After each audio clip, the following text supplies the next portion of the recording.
Atos dos Apóstolos, capítulo 14. E aconteceu que, em Icônio, entraram juntos na sinagoga dos judeus, e falaram de tal modo que creu uma grande multidão, não só de judeus, mas de gregos. Mas os judeus incrédulos incitaram e irritaram contra os irmãos os ânimos dos gentios. Detiveram-se, pois, muito tempo, falando ousadamente acerca do Senhor, o qual dava testemunho à palavra da sua graça, permitindo que por suas mãos se fizessem sinais e prodígios. E dividiu-se a multidão da cidade, e uns eram pelos judeus, e outros pelos apóstolos. E havendo um motim, tanto dos judeus como dos gentios, com seus principais, para os insultarem e apedrejarem, sabendo eles, fugiram para Listra e Derbe, cidades de Licaônia, e para a província circunvizinha. E ali pregavam o evangelho. E estava assentado em Listra certo homem liso dos pés, coxo desde o ventre de sua mãe, o qual nunca tinha andado. Este ouviu falar Paulo, que fixando nele os olhos, e vendo que tinha fé para ser curado, disse em voz alta: Levanta-te direito sobre teus pés. E ele saltou e andou. E as multidões, vendo o que Paulo fizera, levantaram a sua voz, dizendo em língua licaônica: Fizeram-se os deuses semelhantes aos homens, e desceram até nós.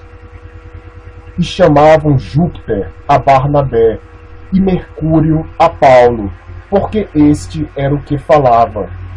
E o sacerdote de Júpiter, cujo templo estava em frente da cidade, trazendo para a entrada da porta touros e grinaldas, queria com a multidão sacrificar-lhes. Ouvindo, porém, isto os apóstolos Barnabé e Paulo rasgaram as suas vestes e saltaram para o meio da multidão, clamando e dizendo: Senhores, por que fazeis essas coisas? Nós também somos homens como vós, sujeitos às mesmas paixões, e vos anunciamos que vos convertais dessas vaidades ao Deus vivo, que fez o céu e a terra, o mar e tudo quanto há neles, o qual nos tempos passados deixou andar todas as nações em seus próprios caminhos, e contudo não se deixou a si mesmo sem testemunho, beneficiando-vos lá do céu, dando-vos chuvas e tempos frutíferos, enchendo de mantimento e de alegria os vossos corações.